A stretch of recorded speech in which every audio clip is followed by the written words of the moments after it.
Welcome, friends, to the Gaijin Animation Appreciation Hour with your hosts, Sig Bisley and Colt Mauser.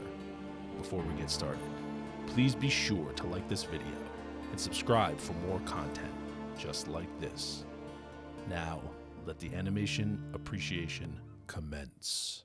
Today, we get the rare opportunity to do something we haven't done in fucking years. Talk about Star Wars without getting mad. I don't know if I could say years, because been a while. Mandalorian's been pretty good. I know, but there's so much fucking politics and drama. Oh, so much garbage, but you're not wrong. No, this is pure. Like, I have nothing... You still had to watch it on Mouse Vision, so... Well, unless you were Yartatartar. I watched on my sister's Mouse Vision, which I don't pay for. Yeah, I certainly don't pay for Mouse Vision anymore. Victimless crime. Anyway. Before we do that, we gotta go through the news, man. We do. And the first thing will make you even sadder than Mouse Vision. No. Unfortunately, Takao Saito, creator of Golgo 13, is no more. No way! Yeah. I just watched an interview with him like 84. 6 months ago. Yeah, talking about pancreatic cancer. Fucking, oh God, he spent like 45 minutes talking about Golgo 13th nose. I love the guy. He's great. So, he was great. I love that like insane detail. 65 years in the business is pretty epic. God, they lost a lot of guys this year. Yeah. Like just legends. Regardless, he still wants the manga to continue. Hell yeah. So that's awesome. It's Golgo 13. It's a mainstay.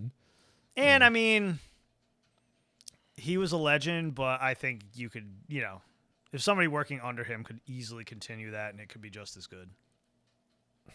I don't know if I'm going to say just. Come on now.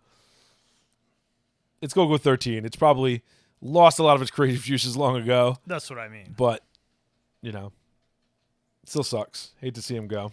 Yep. So, anyway, get the sad news out of the way first so we can get into other news that is less sad. They have that now? They do. Well, some of it's sad, but in a laughy kind of way. I guess. All right, so moving on. This is a more kind of just interesting news. The artist for the Promised Neverland manga, which I'm not really into, but I understand, did a pretty interesting piece of art for Dune. I'm not quite so sure about this Baron Harkonnen here. He's looking pretty Uncle Fester. And then there's, an actual mouse rabbit running around. And Muad'Dib's looking pretty goddamn shonen. Yeah, I'm not surprised. But, that. It's a cool piece of art. I like it.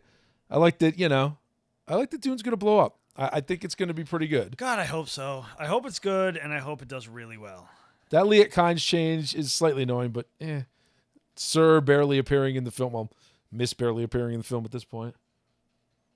Yeah, I'm pretty sure. Doesn't he die at some point anyway? Like pretty early. Spoilers for Dune. Oh yeah, pretty early.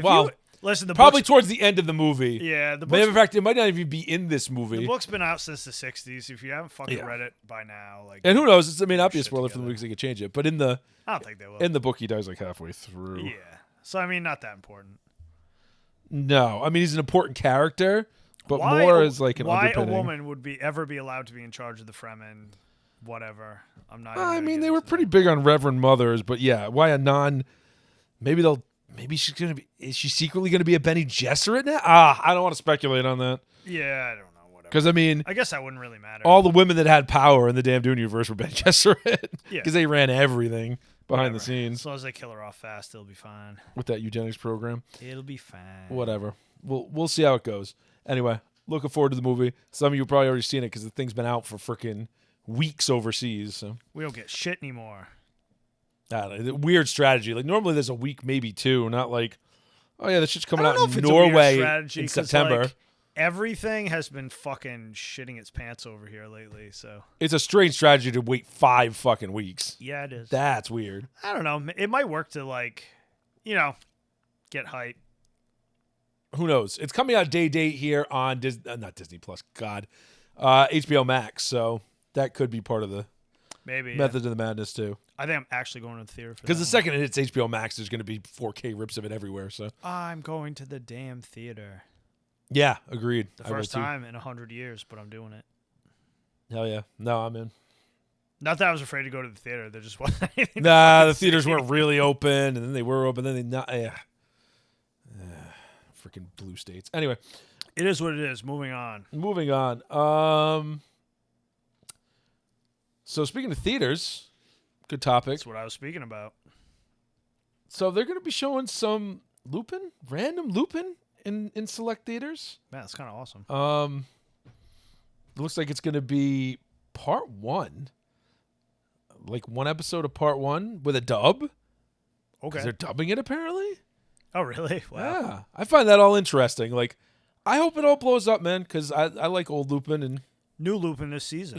And there's obviously new Lupin this season. I'm stoked. So it looks like it's going to be the theater release is going to be the first 2 episodes of part 6. Yep. And then the first episode of part 1 dubbed. Huh. So interesting. Just an interesting thing. Go check that out if it's playing near you. October 22nd to 28th. It's probably playing in one of those theaters in Boston, I would imagine. Might be. We'll have to maybe see if we can lure. Or, yeah, like Will's going to go into a building. Yeah. Well, I think he would, but his girlfriend will kill him. All right. Anyway, moving on from theater news. We got some video game news. Actually, a lot of video game news this week. Ooh. Lots of random stuff dropped. It's like Gundam news last week. I don't know if this is really anime related, but you know what? I don't care because it's an awesome game. Randomly out of nowhere, an ActRaiser remake came out. Oh yeah, I saw that. I'm kind of stoked. I got to get it. It's out on the Switch, so thank God I just bought one of those. take advantage. Yeah, I'm stoked. Came out on PlayStation 4, Switch, PC on Steam, iOS and Android. I don't see it yet on the X-Brick. I'm assuming it'll pop up at some point. That game wasted so much of my time. Now it's back for more. But yeah, I love that game. I mean, it's an excellent game. I'm not going to review it here, but it's a fun game. It's got a mix of platforming and city building. Fucking hard. It's a crazy mix. It's not even that hard till you get to that last one where you have to do a boss rush. It's so hard. Oh man, it was hard. That boss rush is harder than freaking Mega Man 2. Yeah, I think it was. I beat Mega Man 2. I never beat ActRaiser. Anyway, another random games that came out this week or last week. Hot rando. The long-rumored Castlevania Advance Collection popped Nice. out of nowhere. So all 3 Game Boy Advance Castlevania games, Metroidvania games, if you will, because they're very much Symphony of the Night-ish. Oh yeah. Some more than others. Yeah. I would say Aria of Sorrow is probably my favorite, or is it Dawn of Sorrow? It's Aria of Sorrow. I can't remember which one's which. There's one on the DS. Aria of Sorrow is probably my favorite. Circle of the Moon's good. Aria of Distance is a little weird. I like the sprites in it, but it's, I don't know, whatever. They're all good, and it's in a collection for, I can't remember if it was, I just bought it, $20 or $30. It's worth every penny. I mean, it's 3 It's not a bad deal. pretty full-length Castlevania games, and they're not like the, punch yourself in the nether regions hard. Yeah. Like they're just kind of fun. Love those. Came out on Xbox One, PlayStation 4, Switch, and PC. It also has a random Dracula X, which is the SNES port adaptation, whatever, of Rondo of Blood, which was on another collection with Symphony of the Night that you can get. So you can get now you can basically get like all the good Castlevania on like over 3 collections. Pretty nice. So it's pretty nice. Pretty nice. Check it out, man. A little more news here. Also Nintendo related this time. Nintendo is going to add N64 and Genesis games to Switch Online with some sort of online plus expansion pack thing. Is it going to cost more money? I don't know. I mean, regular Switch Online is pretty cheap. It doesn't really give you much. It gives you the games, and that's about it. But it's like $50 a year or something. It's not too bad. Nah, it's not bad at all. It might even be $25 a year. I don't remember. It's not a lot. Even I'd pay that, and I'm cheap. It's not a lot. I don't know how much this is going to cost yet. I didn't bother to look up and see if it's out yet. But, yeah, I mean, it's cool to get the Genesis games. You can play Echo the Dolphin again and punch yourself in those nether regions I talked about before because it's so effing hard. What else we got here? Golden Axe, Castlevania Bloodlines, Contra Hardcore. A lot of the ones that, like... Oh, I love me some Golden Axe.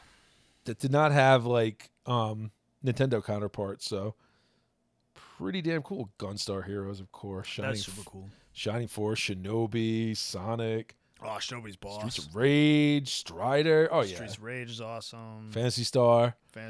Yeah, so some good stuff there. So whenever that comes out, hey, man, check it out. I'm into it. Let's see. Is this my last? This is my last direct video game news. So releasing on December 16th on consoles. Looks like Xbox One, PS5, Switch, PS4, all the standard consoles. We're going to get a Record of Lodoss War game. Oh, man, awesome. First time in a long time. So I remember back on the Dreamcast, man. Hell yeah. As long as you didn't get trapped between two Medusas. It was a very awesome Diablo clone. Yes. Really fun game back on the Dreamcast. Hard as nails to find. Not that you can't, sail the high seas a little bit and emulate it now, but yeah. It's not. If you want to actually buy it, it is not an easy game to come by. Actually, I think I have an emulator for that. I actually have the game and a Dreamcast somewhere. Very cool. It had a lot of voice acting from the dub of Lodoss War. And it actually continued the story. It was actually a sequel. To the original Lodoss War. Although I don't know if it would fit in Chronicles of Heroic Knight or if it was more just a sequel to the OVA. But either way, it was cool. It was a cool way to do the story. You were like a reincarnated Belle. It was a good time.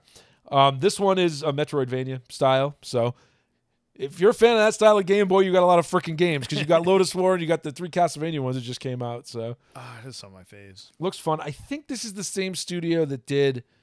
I did one of these, and I played through most of it because it was on Xbox Game Pass for Luna Nights. Luna Nights, which was Toho. It was based on those Toho games that are mostly bullet hell. Yep. Not gun games, but shooter games. Anyway, it's coming out. Lodoss War, Deedlit and Wonder Labyrinth. You play as Deedlit. You look a lot like Alucard, except but Deedlit. That's fun. They don't look all that different when you really think about it. True. So hey, another one to check out. All right, so last video game news. This is video game adjacent. Super Nintendo World over in Japan, which is cool as hell. If you've ever seen the pictures of it, man, I gotta get over to Japan someday, and that is gonna be on the stop. One of these days when I'm unleashed from the country. For sure, yeah, when you're allowed to leave. Although it looks like Japan is one of the countries you may actually be able to go to in the near future, which is cool. Yay. They're doing a Donkey Kong theme expansion, so Donkey Kong Country style. That'd be pretty cool. Did you see Norway lifted all its restrictions and they're like, fuck it? Yeah. Just saying. Some places are doing it. We won't talk about that here. All right.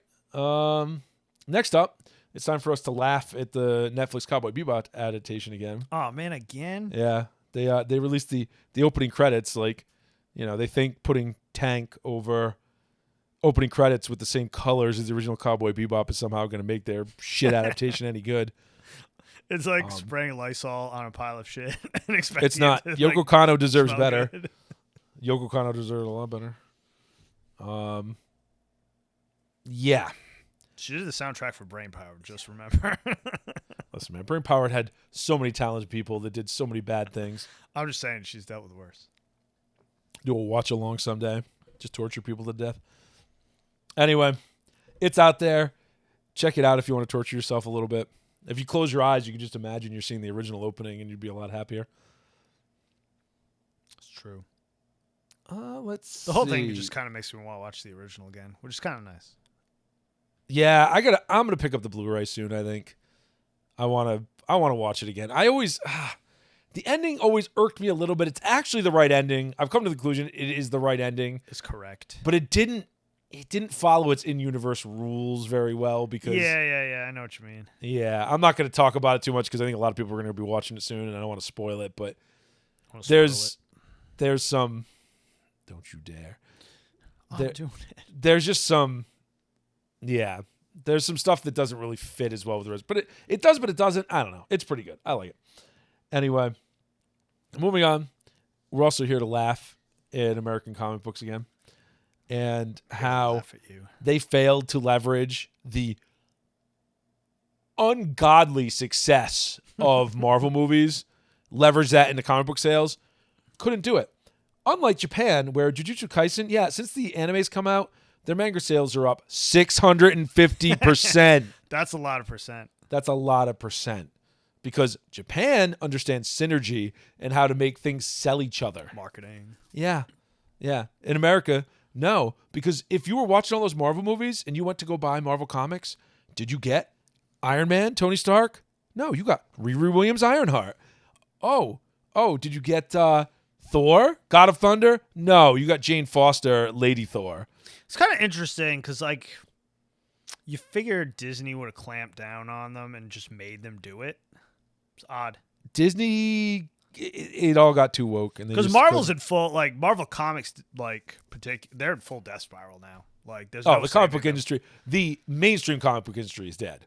The independently funded comic book industry is booming, and the manga industry is just crushing everything in its wake. Oh, and don't try to buy, like, old stuff either, because, like, it's gone way up. Like, I have back issues that are worth, like, $400 now. I'm like, man, time to buy a new car. I know, right? Like, I won't sell them because it's all stuff I love. I know. But, man, if I was in a spot where I need the money, I could, like, really I got to see if it's still in. I really hope it hasn't. It's been in a box and it's been in a good place, but I got the first appearance of Gambit, man. I know. I got a couple Sitting of around. those. Like, I got some really old Wolverine stuff. Yeah. All kinds So of do shit. I. Anyway, moving on to my last bit of news, which isn't really news. It's just me, I don't know, telling everybody I told you so. Because It was fun. Persona 5, I know. I played the game. I love the game. Long-ass game, but an excellent game. Anime was, it was all right. Not great, but not bad. But Makoto is best girl, and everybody needs to understand that she's best girl. Japan agrees because number one in their fan popularity poll, because they apparently needed one for a game that isn't even out anymore. Joker is number one, so the main character, which that always happens, but 99% of the time. Whatever. But number two best character is best girl Makoto. Damn right. She's basically Kamen Rider, man. It's true. Right? She's got a bike. She's got those rider steeds. Yeah. I mean, best girl. All the way. And fucking, everybody in America is like best girl on. Yeah, she's number 8 of 9. Only Ryuji's below her. Man, Ryuji's cool, so fuck everybody who did that. For shame. Yeah, I suppose she's hotter, but what are you going to do? Anyway, that's the news. That's all the news I got for today. Fair enough. And we don't have a special topic for today. No, I don't have anything to whine about today. So all we got left is reviews, man. We got to talk about some stuff, and we got to talk about some Gundam because we've been talking about some Gundam, and we got to get through UC someday because y'all know there's a lot of UC to watch, and you should just watch it. But we got some more to talk about today. We're trying to convince you. Yeah. So last time we talked, I said maybe we get to Double Zeta. We did not because this stuff takes way longer than you would hope. So today we're going to talk about Double Zeta. So we're going to talk about Double Zeta. We're going to talk about Char's Counterattack. And then we're going to talk about Unicorn and Narrative. Not Narrative too much because it's not very good. Oh, thank God all those things are fresh in my mind. Yes. Some of the other stuff I really had to dig. Yeah, you got to get back in your watched brain. that Well, a we just while watched ago. Double Zeta at least. Yeah, Double Zeta is fresh. Yeah. Everything else too. Yeah. Everything from here on out is fresh because next week we will finish up our UC talk with F91, Victory, and then just touching on Turn A and G-Reco, which are both like kind of UC. Technically UC, but a billion years in the future. Yeah, G-Reco is a little more closer, but we'll talk about that when we get there. And maybe I'll actually finish the last like 3 episodes I haven't got to yet. So they'll be fresh in my mind. Although with the new movies coming out, hopefully they'll do some more stuff there and it'll be something cool to talk about. Yeah, I kind of want to watch those movies. Yeah. Because I could never get through the whole series because it was so Tamino. Yeah, understood. Anyway, you want to talk about the other side of fucking Tamino? Let's talk about Double Zeta Gundam. Let's do it. So, if you recall from last week, Zeta Gundam, not the movies, forget about the movies. The series is dark. It's relentlessly dark. Stank. Like, some spoilers for Zeta Gundam. It ends. Most of the characters die. Yeah. It's brutal. It is a brutal ending. The main character gets like, he doesn't die, but he gets epic brain damage. He gets like brain fucked by one of the main villains. In his last like evil new type surge. Fucking Paptimus. Paptimus Shirako, man. But the O is such an awesome mobile suit. Oh my so god. much. I didn't talk about this last week, man, but the O, it's so fat and amazing. I love it. It is quite the design. And it's got hidden beam sabers under its crotch, ready to murder you. Yeah, it does. With little tiny arms. With little tiny, super creepy little arms. Just like Fucking amazing. Anyway, that's makeup for last week. But I suppose speaking of wacky mobile suit designs, man, Double Zeta Gundam, the best part about Double Zeta Gundam is the fucking mobile suit designs. There's so many, and there's so much cool shit in Double Zeta Gundam. It's true. The bad part about Double Zeta Gundam is the characters are just wildly inconsistent. There's some awesome ones. There's some really bad ones. There's some really annoying ones. I feel like there must have been some production shit going on there because, it's like one of the stories. It's kind of a mess of a series. One of the stories is about halfway through, Tomino got his Char's Counterattack movie greenlit. Yeah. So they kind of just fumbled midway through because he didn't, he was going to have Char show up. Char does not show up in the series except in the opening credits for no reason. Yeah. In a uniform that he never wore in Zeta and never wears anywhere else. Yeah. So clearly he was supposed to be in the series at some point, and exactly. he yanked all those plans for Amuro and Char to be in this series at all and just yeeted that to Char's Counterattack on its own. Yep. So it's inconsistent. The one thing I could say about Double Z, it's inconsistent. It's inconsistent in plot, inconsistent in tone, inconsistent in characters. It is just inconsistent. It's not a bad series. It's not a great series. It is just wildly inconsistent. It starts off literally right after Zeta Gundam. Like, apart from the first one, which is kind of a recap. Yeah. The first episode, the second episode, where the show really starts. They're in it. They're in it. It literally takes place right after the last battle of Zeta, where like the Argamas gotta freaking go get repairs and hide because fucked up. It's all fucked up, and it's one of the only ships left, and Axis is still around. So there were three factions at the end of Zeta. There was because the Earth Federation had the Titans, but the regular Earth Federation wasn't doing shit. They were just hiding. They were busted. Right. So you had the Titans, the which were basically the Nazis of the Earth Federation, yep. The Gestapo, the AU, which was small but had all the ridiculous new types like Char and Camille and lots Captain of Bright, types. all the badasses, right? And all the best experimental tech from Anaheim. And then Axis shows up at the end in the last third of the series, maybe the last quarter, with Haman Khan in charge and Maneva Zabi, who will become important later. So she's the daughter of one of the Zabis from original Gundam. She was a baby there. Now she's a little child, and she's just being controlled by Haman to control Axis, which is all the Xeon remnants. Haman is such a bitch. All the Xeon remnants that were hiding out near the asteroid belt. Now they've come back into the Earthsphere. Dozel's kid. Yes, Dozel was awesome, and Dozel was awesome. She sucks in this series. She's a whiny kid, but she turns out awesome later. Can't really complain. So anyway, it starts out right after that whole battle. The Titans are now wiped out, so they're not a factor anymore. But Axis is still not much happened with Axis, man. They're still around. So now it's like, well, shit, we got to clean up Axis. And I do appreciate Double Zeta for that. That it follows through on oh yeah, no. They kind of had to do it. Yeah, it's not just done. There's still other shit that needs to get done to clean up this freaking mess. A war that big, there's always going to be dribs and drabs. That's how it works. So anyway, and this starts that whittling down that we were talking about in I think the last episode, the episode before, where the UC whittles down, where the first series is a war, big sides going at each other, fleets of ships, and then it just kind of whittles down as you go through the series where, by the time you have victory, it's tiny little skirmishes because there's just nobody left. They keep killing each other.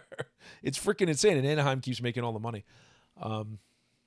So anyway, you got Shangri-La, this colony out in the middle of nowhere, and the main character here is Judo Ashta, who's pretty based, but he's just a kid who's a junk salesman. You got a bunch of orphans around.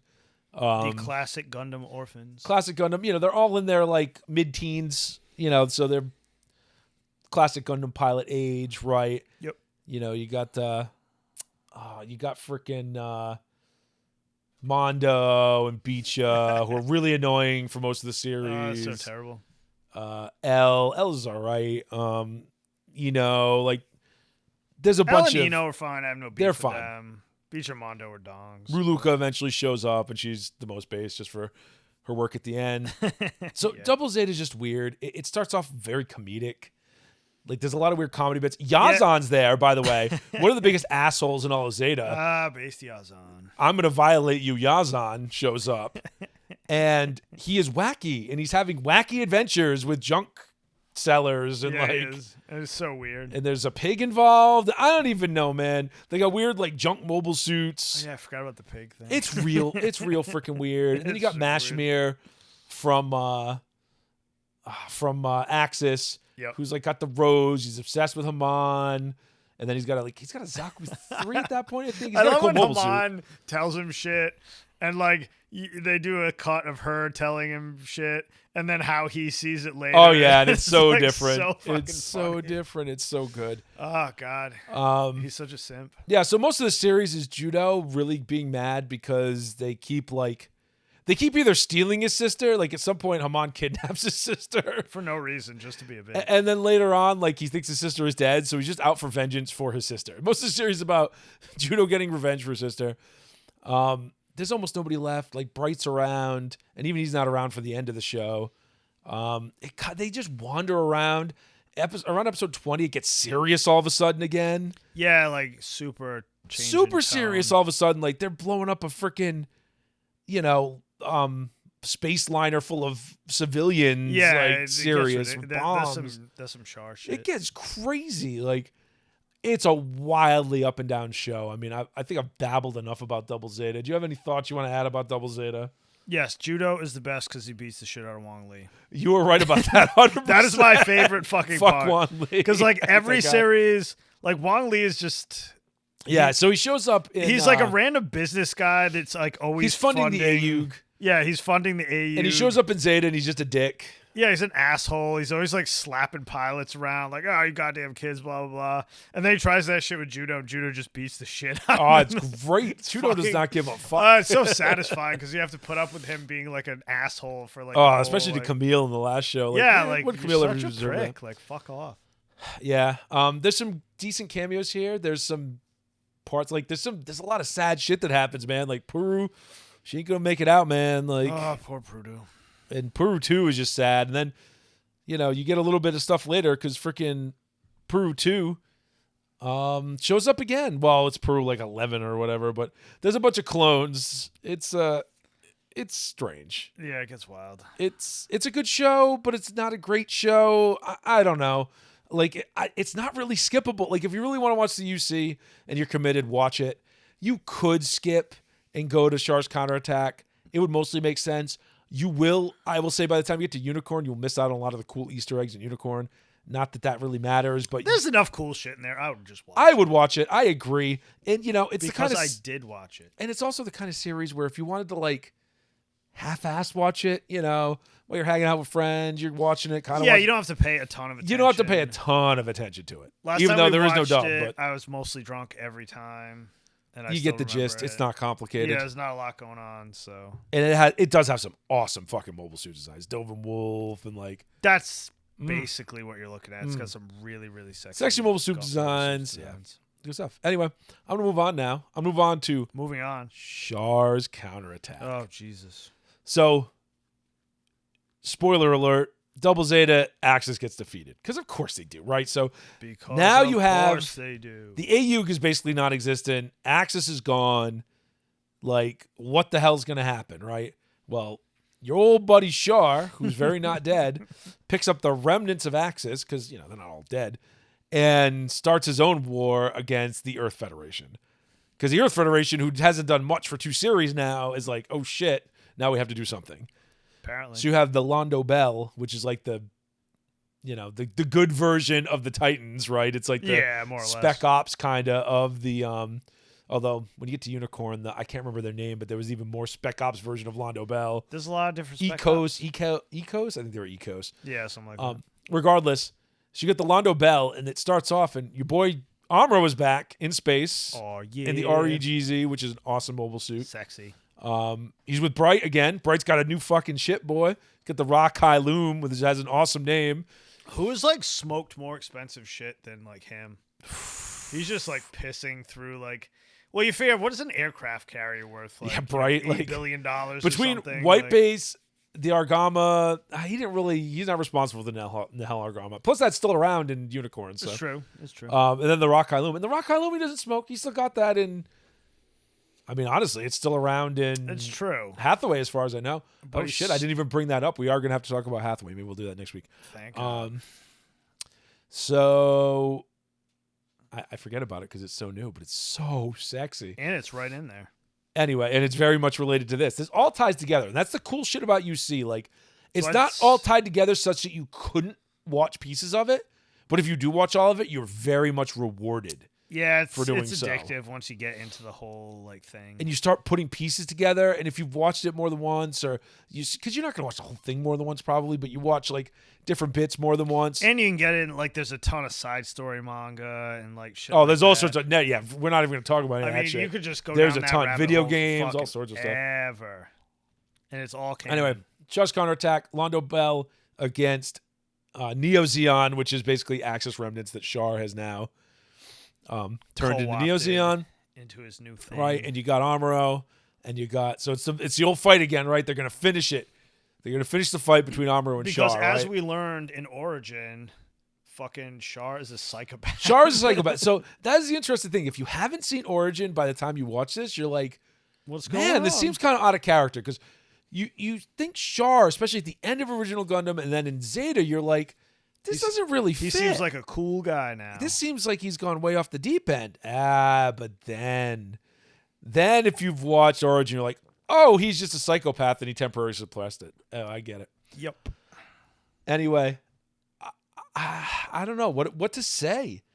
There's not too much to say about Char's Counterattack. It's a good movie. It's not too long. Amuro does some cool shit. Char does some cool shit.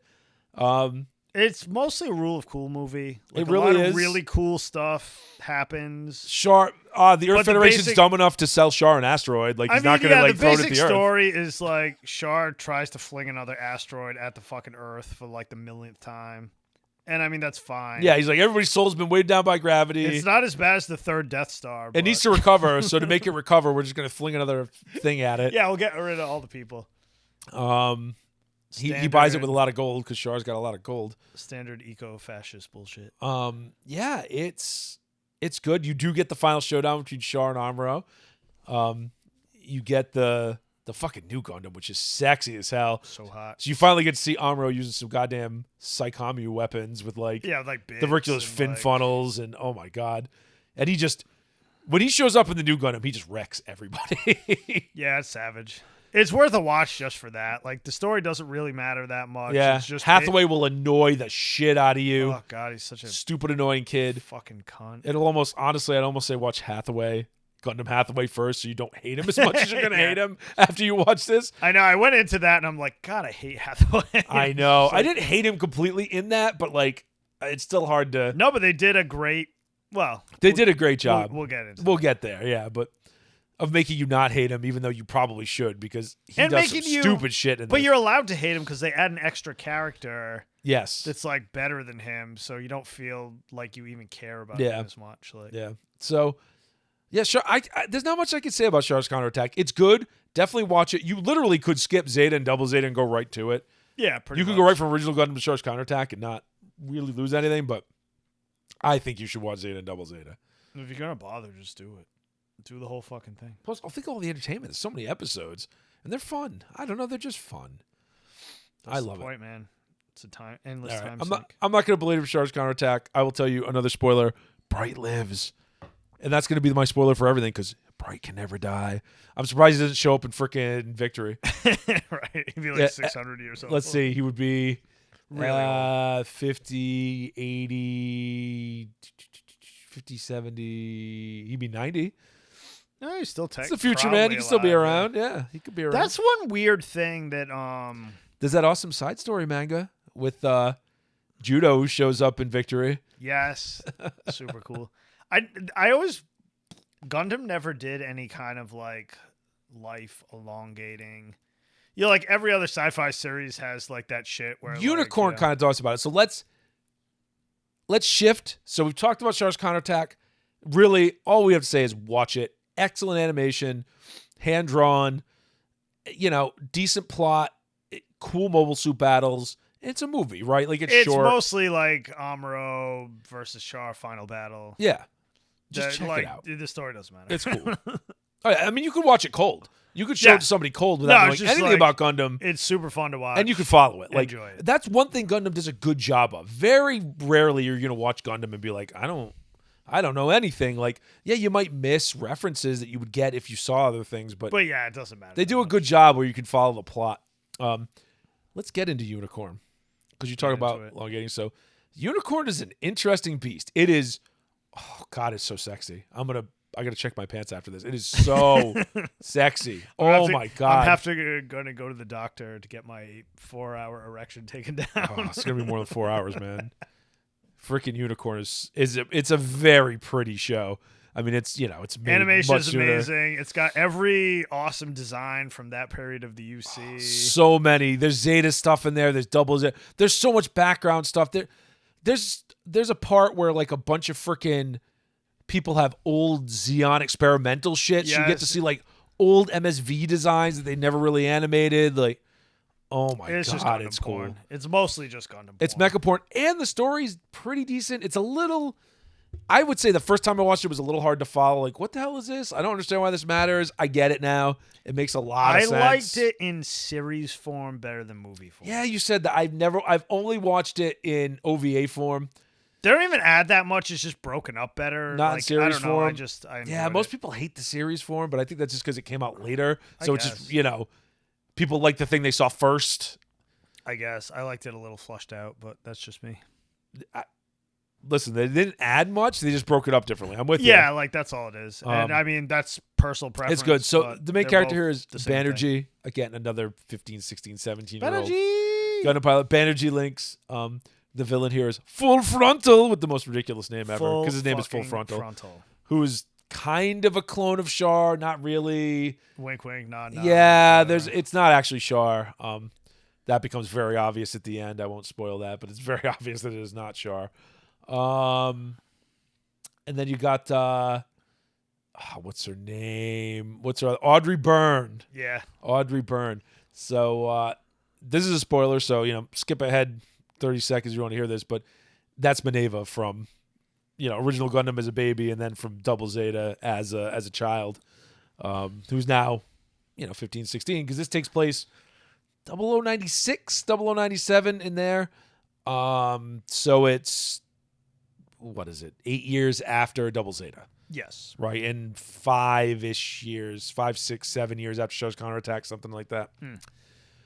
So they're still feeling these after effects after Char's Counterattack, and the freaking Unicorn Gundam is ridiculous. It's ridiculous, overpowered new type. Like, this is the height of new type powered mobile suits, which is fucking amazing. Unless something happens in Hathaway that we haven't seen yet, and I haven't seen anything yet that would tell me it's different. Like, the Unicorn and the Banshee later are the height of new type powered mobile suits. Where like the Unicorn can do shit that's it may as well be fucking magic. It's ridiculous. Yeah, it is. They don't bust that out till later, but it is off the chains. It's off the chain psychic bullshit, right? You also get a one of them needs to be gold. The Banshee's got a lot of gold, but I know what you mean. Banshee it could be needs all to, like, gold. turn gold at some point. Oh, one of them is gold, son. You know which one is gold. We're not talking about that show yet, but it's coming up next. Not a great show, but that one is gold. Yes, that's true. Anyway, and it's got a tail, so it is very yes. Yeah. Very Nagano. Very Nagano. So yeah, Unicorn, I know we haven't talked about the plot that much. It starts to transition from traditional war stuff to the kind of weird royalty, ruling family, rich people kind of ruling universe thing. Yeah, this is like the backslide of humanity. Yeah, because that happens, when you start to get to like F91 and Victory, you get more of that. It almost gets more feudal. The wars ground out so many people. Yeah, and now shit just kind of reverts to. So now you have like the Vis Foundation and Cardia's Vis, who's very old. He's like 100 years old at this point. Actually, he's probably like 120. So you see something, but bam, you're right. I didn't even think of that. Yeah, right. That's where you start about life extending technology. He's very old. He's very frail, but he's very old. And And it starts out like at UC 0, so it actually goes backwards and shows you kind of how the UC was created, why it was created, and then there was a terrorist attack right at the start of the UC. Kind of set the tone for the whole thing. Basically, yeah. And there's the whole plot revolves around this thing called Laplace's box, where, yeah, you have the Gundam Unicorn, which helps you find Laplace's box, but like Laplace's box is something that will blow open the whole political diplomatic situation of the UC. Oh my God, it's amazing. And that's the thing that's, you know, it's hard to get your mind around because it's like, why does anybody care about this? Right? But it's huge. It's kind of huge, right? Because it gives you a political lever. And I won't, again, ruin what it is because it is a spoiler. Yeah. When you get to it, it does make sense. It's nothing magical. No, it is not magical at all. It's very, not a super weapon. It's nothing magical. It's political horseshit. Yeah. But it makes perfect sense, and it is actually pretty huge, anyway, like in the context of the show. For the love of God, watch Unicorn because it's so goddamn sexy. Fuck it, if you don't watch any other Gundam, just watch Unicorn. Just watch Unicorn because it's so sexy, and it's available out there. I mean, it was on Crunchyroll before. I'm sure it's streaming around. It's popping around. Check that sucker out. It's a good show. It's the second time I watched it, I liked it even more than the first time. It's a good show, and it's one of those that has so much crap in it from the series before it that you can watch it 10 times, you'll still be picking out Yeah, there's a lot of cool shit. I'm looking forward to watching it again. Like, who's that fucking Bayerland pilot? You know it's Yazan. I still say it's Yazan. Anyway, watch Unicorn. All right, so now we're going to talk very briefly about Gundam Narrative. So they did this follow-up to Unicorn that's like it's only 3 episodes maybe, or an 80-minute movie or whatever. It's very short. Yes. It's a follow-up to Unicorn. It's like, oh, well, because in Unicorn there's 2 units. There's the Unicorn, and then there's the Banshee, which that's a little bit of a spoiler because the Banshee shows up later, but whatever. Yeah, the Unicorn's white, the Banshee's black. Yeah, and then now they have a gold. Your gold one, the one you wanted. Oh yeah, is it's too weird. It has a tail. It's a strange show. It reminds me of the last episode of 08 The Mess Team. Yeah, where it gets really deep into the weird new type shit. I mean, this gets really deep into the weird new type shit. It does. It also gets. The only thing I really liked about Narrative is it got into the other people that are funding the AU before and funding everything. Yes. Because there's some Wong Lee stuff there. There's like that chick. Yeah. There's a lot of stuff that it explains a little more what the hell was going on in Zeta and Double Zeta with all that because they don't explain much of that in Zeta or Double Zeta. Yeah, it's got a lot of cool shit in it. But the energy shows up at the very end. It feels unnecessary. Yeah, it's not great. Tacked on and kind of weird. I would watch it anyway. If you're gonna watch all the UC, watch it. It's not bad. You're not gonna hate it. You're not gonna be like, it's just like this is garbage. Kind of a letdown after Unicorn. It is very much a letdown after Unicorn. I thought so anyway. Oh, and I said it before. Bright shows up in Unicorn again, so just be aware how awesome Bright is. He's the unstoppable space juggernaut. Oh, it's great. Kai shows up. Just God damn it. Okay. We said watch Unicorn. All right. Just watch it. Anyway, we blathered on about Gundam a lot. We do not have time for Hathaway today. We will talk about it next week when we talk about the rest of UC. But now, it is time, sir. It is time to get into kind of the main review of the day. I'll wait for it, man. It's a lot of stuff. And you're going to have to walk me through some of this because you watched it a second time and I did not. So I'm relying on my half-drunk memories. I was kind of drunk the first time, so I went back. And I got a little summary up here so I can remember. The early stuff I obviously remember more. We were expecting this to be less episodes. So Star Wars Visions, the Japan's answer to Star Wars, right? Because, well, not answer to Star Wars because Gundam is their answer to Star Wars and it's awesome. But it's their riff on Star Wars. Their riff on Star Wars. And it's just a bunch of shorts. They're 10 to 15 minutes each. Spoiler. They've done it better than most of the stuff we've done in the last 10 years. Oh, yeah. Think of if you remember back to the Clone Wars series that Genndy Tartakovsky did. Very good. Back in the day. It reminds me of that a bit, right? Where it's just really cool. The last really good thing. Sure stuff that was... Listen, I like some of Clone Wars. I like some of Rebels. I like...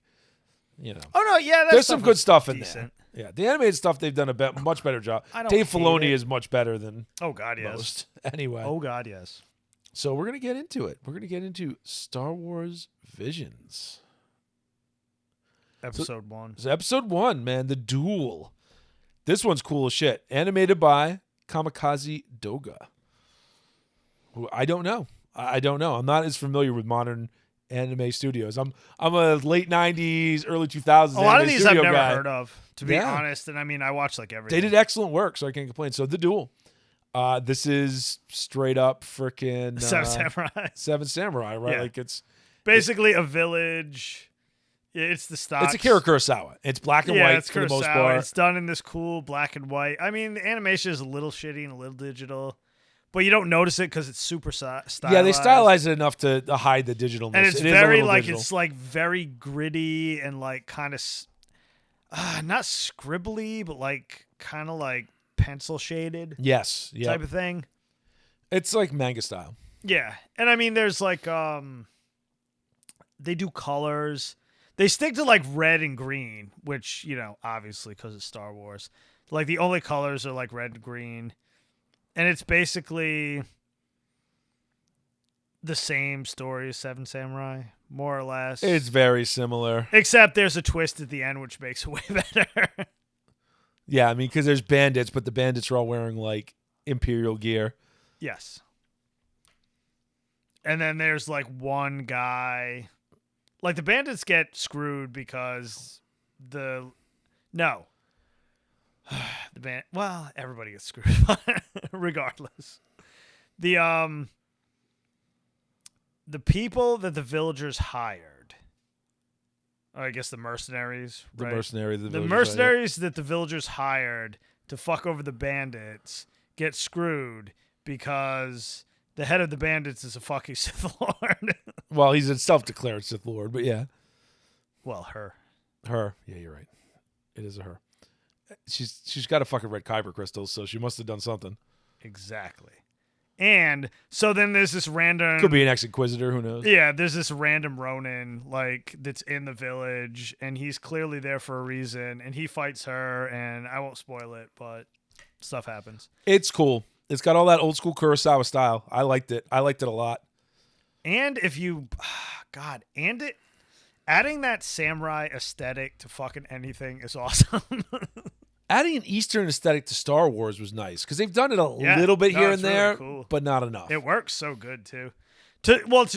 Like a lot of them, they just turn Jedi from knights to samurai, and it just like it's really cool. Which is probably closer to the truth, since goddamn Star Wars is inspired by Hidden Fortress.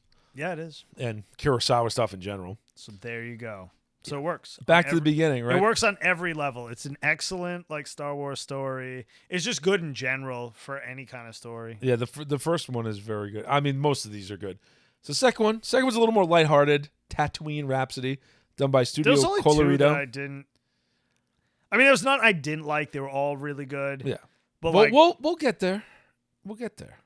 This one was like at the bottom of my list. Yeah, this one is just not. It has almost nothing to do with Star Wars. It's kind of sad because, and it's not bad. It's not bad. It's just that like I mean, the first episode is so good they come out hot, and then the second episode you're like, oh no, like is this gonna do this? But then the rest of them are pretty good. So like, yeah. Anyway, actually, a lot of them are better than pretty good. It's just that Tatooine Rhapsody, man. It's a story of a kid. It has nothing to do with anything. It's like a kid who has a band, and they play for Boba Fett. The end. Well, they play for Jabba the Hutt. That's what it was, Jabba the Hutt. Boba Fett's there. They play Boba for Fett's Jabba the there. Hutt. It's weird chibi styled at times. It's prequel era, so it's Clone Wars era, or maybe even pre-Clone Wars era. And it has nothing to do with anything. Yeah, It was okay. I mean, I didn't hate it. It just had nothing to do with It's anything. about singing a song, winning people over. Like, it's not bad. It's just that it's, it's just kind of there. It was about hearts and minds. The second one is kind of there. Like, it was okay. I appreciate the creativity, right? Like the doing something completely different with it. Yeah, it had nothing to do I with appreciate anything. that. It was just like Jabba the Hutt's there. All right. Enough Stuff of that happens. one. Let's move on. We can both agree that one is not the best. Yeah, not that hot. Let's move on The to twins. the This twins. one Studio is the first Trigger one. Studio Trigger. Oh And yeah. it's like- Everybody knows Studio Trigger. Oh my god, when you see like the first scene, it's like so fucking Trigger. Oh yeah, you look at it and you're like, oh, this looks a lot like, it looks a lot like Promare, which is not my favorite Trigger thing at all, but Way less though. no, it's not as bad. Not but, to that extreme. but it has a similar style very good, to though. me. This had every fucking element that makes like a Star Wars anything good. Yep. It was like basically you have twins that were raised like, you know, by the Empire, like fucking dark side bullshit. And they have this like special armor that it's very complicated. They have special armor that powers a special gun and a special ship. And they've got kyber crystals to put in the armor. Yes. So they could like blow up a planet. Well, I mean, basically. Star Wars has at least established, even in regular Star Wars, that kyber crystals power everything. They power the Death Star, so like Yeah. well, they don't power everything, but they power all the super powerful shit. But it was just kind of convoluted. That they have armor. That they Yep. put the kyber crystals in. That makes power to feed this fucking thing that like blows up planets. Anyway. And I'm glad he uses his X-Wing to do the cool thing that in a much better way Yes. than, you know, frickin' General Danger Hair did, or Admiral Danger Hair did in The Last Jedi. Yes. Anyway, this is a great one because it's twins, and the male twin has a vision that his sister's going to be taken over by the kyber crystal is going to kill her. So he gets like, you know, he kind of moves away from the dark side because it's like, you know, I don't give a shit about this plan because it's going to kill my sister. Exactly. So then He feels compassion. He gets pulled towards the light side. Exactly. Classic fucking Star Wars. Yep. Love it. So then he like fights her and wackiness ensues. It's like Oh, they're fighting outside the ship in space. It's crazy. it involves a lightsaber that's so giant that it cuts a fucking like Star Destroyer. Listen, man, if Idion can cut a whole planet in half, he Yeah. can cut a Star Destroyer in half. It's so good though. It's like I don't know if it's my favorite because it's hard to pick a favorite, but that's definitely like top 3. So that's a really good one. Yep. All right, so the next one up is The Village Bride by Kinema Citrus. This one was cool. Completely different vibe than Yep. the twins, but I More enjoyed it bandits. quite a bit. And it had like, it was like a slow build, but like the ending was really fucking awesome. Yeah, they have like battle droids that someone has like reprogrammed, which is really cool.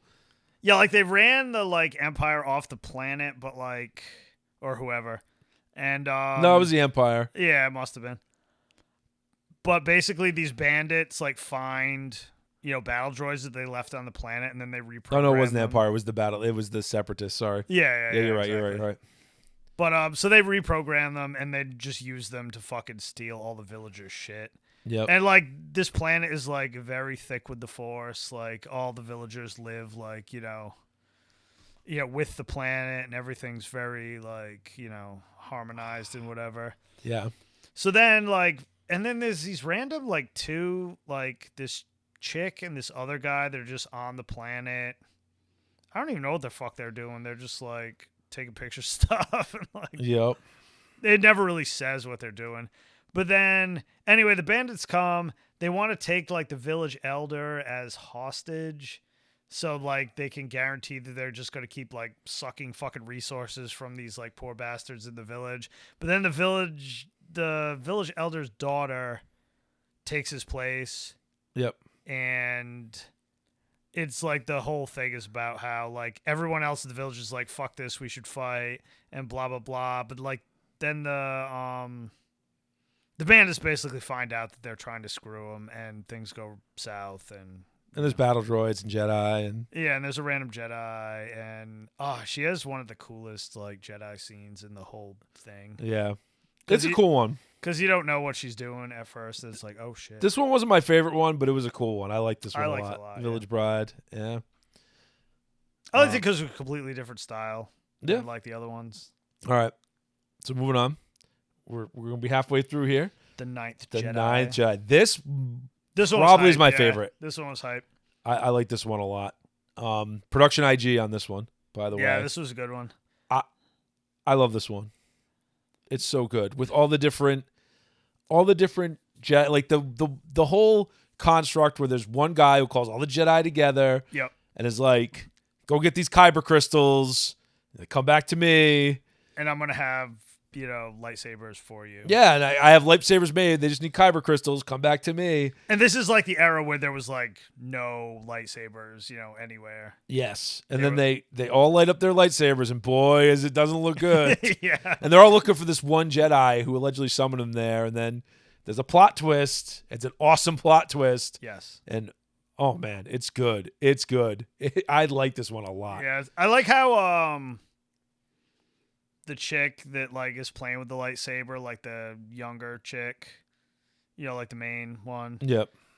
Like when she first starts using it, it's like weird and ghosty, and it like changes size and shit because she's like not used to it. Like Yes. Well, and it doesn't like she's not really a Jedi, so it doesn't change know color. what to do with her. So this this has a different take on kyber crystals, which is not really canon, but I like it. Yeah, I thought it was where the kyber crystal actually changes color based on the Jedi themselves, Yes. rather than the kyber crystal itself setting the color of the lightsaber. Yes. Which is the canonically, accepted explanation for kyber It makes crystals. like more sense though. I just love the way they did the narrative stuff they did with it is phenomenal. So Yes, it's I very like good. this one a lot. I don't mean, even want to explain too much about it. I'm not. You just need to watch Just this fucking one. watch it. Honestly, if you only watch one, watch the first one. If you only watch two, watch the first one and watch this one. Yes. The Ninth Jedi, Episode 5. Excellent, excellent. And animation's great because it's freaking production IG. So you expect it to be good. Excellent. All right, so the next one, and this is one of the ones that's got crazy like kiddie style animation like Mega almost. Man. Science Saru. This is Yeah, the very Mega Mega Man Man. TOB1. Where you have a droid that wants to be a Jedi. That was made by a Jedi. Very Mega Man. It's very Mega Man. Yes, it is. Basically, you get.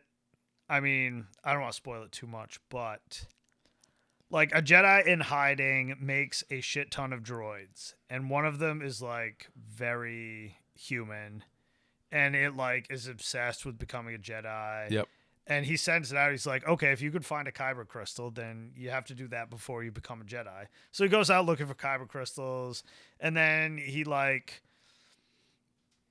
in his search, he like comes upon the the professor's X-wing that he's been hiding, and he starts fucking with it, and it basically alerts all the Empire in the area that they're there, and they come to hunt him down. And, the rest of it is him, like, figuring out what it is to be, like, a real Jedi and, like, Yeah, for a robot to learn. It's very Mega Man or very Astro Boy. Yes. Like, it's very fucking cool, though. And it's cool. Classic anime tropes. I like it a lot. And I've never heard of Science Saru before. They did 2 of them. We'll talk about the other one later. Like, I like their style, man. I do. Yeah, no, it was really good. Can't wait to share out more of their stuff. Anyway, next one, The Elder. This was another one I really liked. This is the second This Studio is the Trigger. second Trigger one. I like And this it's one. Very not Trigger. Yeah, it does not look very Trigger, does it? I didn't even realize it was them. Yeah, but it's this is probably my third favorite. I like this one a lot. Yeah, it was good. You got 2 Jedi going to and this is I can't quite tell if this is Clone Wars. I think it's even pre-Clone Wars. I think it's like Old Republic era. Yeah, because this is like they're on the Outer Rim. Like, Yeah, and they're 2 Jedi, a master and a Padawan, or a knight and a Padawan, I don't know, go to take down this old Sith. And I love his old man Sith antics. He reminded me of the old dude from Ninja Scroll. Like, such and an he was asshole. like not. He was a Sith, but he's like, man, I stopped fucking with the Sith ages ago because they're like clowns. Yeah. He was just like, nah. And then some weird shit happens. Like, and there's a good lesson in it. I don't know. It's a good one. I like this one. And I love lightsabers shaped like katanas. Yes. Fucking awesome. They do it in a couple other episodes too, but it's fucking awesome. And the dark saber is the only one that really is, right? Yeah, in it's regular true. Star Wars. But I like that. Yeah, it was very cool. I like the different we need some more variety in lightsabers. Like, one of the only good things I'll say about the sequel trilogy is I appreciated that they tried to do something different with Kylo Ren's lightsaber. Yes. I like that it's all like angry, and I like that it had like the cross guard. Yeah. I appreciate that. A bunch of these have like, flat ones that look like, They look like a katana. it's really cool. It's pretty cool. Again, kind of like the dark saber. Anyway, moving on because we're actually we're getting close there on time here. Lapin Ocho. Lapin Ocho. Was it Lap? Oh, sorry. Gino Studio. My handwriting's terrible. Listen, I got a Wikipedia page up here. You know how reliable Wikipedia is. So. True. Either of No, us you're could right. be correct. Anyway, this one was funny because it's like basically a planet that can't get its shit together. Like they can never really get like Yeah, their and this is econ- Empire era. Yeah, they can never get their economy going, so they like invite the Empire in to, fucking infuse money into, their whole economy. This is the one that I wanted a sequel to the most. Yeah, right. So basically there's like and they enslave a lot of alien populations on the planet to Yeah. do their business. Which is what the Empire does. Yeah, and one of them, this crazy like It's a rabbit girl. crazy rabbit girl like escapes, and a mob boss and his daughter happen upon her, and they're like, we're keeping you because my daughter likes you. Yeah. And this mob boss is like classic Yakuza guy, so fucking cool. Yeah. And the whole thing is just about how he realizes the Empire is fucking their planet. Yep. So he like tries to start this resistance. Well, Because plus he's got like that heirloom lightsaber. yes, he lying tries to start a around. resistance. His daughter's like, "Fuck it, we can never go against the Empire." So she goes, full Empire, and then he bequeaths. Like they have this whole like family line that there's a Jedi at one point that just and like this lightsaber's been passed down through generation after generation. Yep. And he gives it to the rabbit girl, and she ends up fighting the other chick at the end, like Yeah. for the soul of their family. Ocho. And, yeah. Who's now in Sorry. the Imperial Navy. Yes. It's Yeah. very cool. My only problem with this one is it's an awesome setup. Like it's Yeah, like I know, I episode want the 1 of a rest of it. show. Yeah, I want Because more. like nobody really wins. They just go their separate ways. Like, man. And there's some vowing to do things. Like I would. This is the one. Like I like all of them. This is the one I want a sequel to the most. Like I want to see more. Of Yeah, this like one. I would. This would be a cool series. Yeah, I want. You know? Maybe that's what they wanted to do. Like I would hey, love a come 13 on. episode series of that. Actually, most of these would be a cool. Most of these they could do. episode Like you know what I series, mean. yeah. Most of these they could expand, but that one especially, like it's an excellent setup to what could be a very interesting series. So And that leads us right into the next one, which had the same kind of problem. Science Saru again, Akakiri, This one was the classic. and this is old school. This is prior to the Sith Yes, dying out the first time. Well, this is dying out, quote, unquote. classic. Jedi gets seduced to the dark side because he wants to bring somebody back to life. Action. Yes. That happens a lot. Can you teach me about this power? What is this power?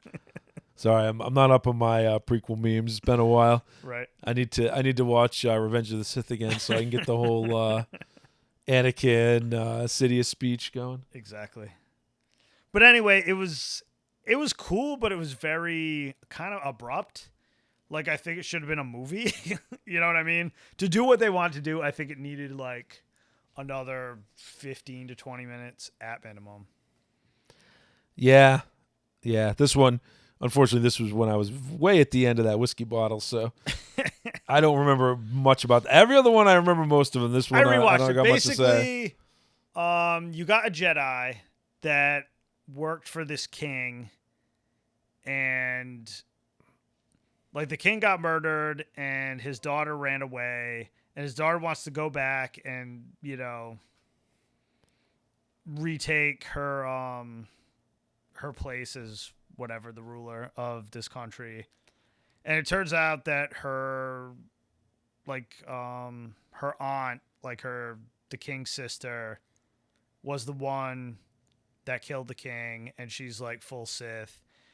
And this that Jedi comes back to help her when he finds out what happened, but he has this like crazy vision that like he kills somebody and he can't, like it's fucking him all up, so he can't fight, and he's like all messed up. And then it turns out that he kills that chick that he keeps having the dream about, and on and on. I think all we got to say is it's decent enough.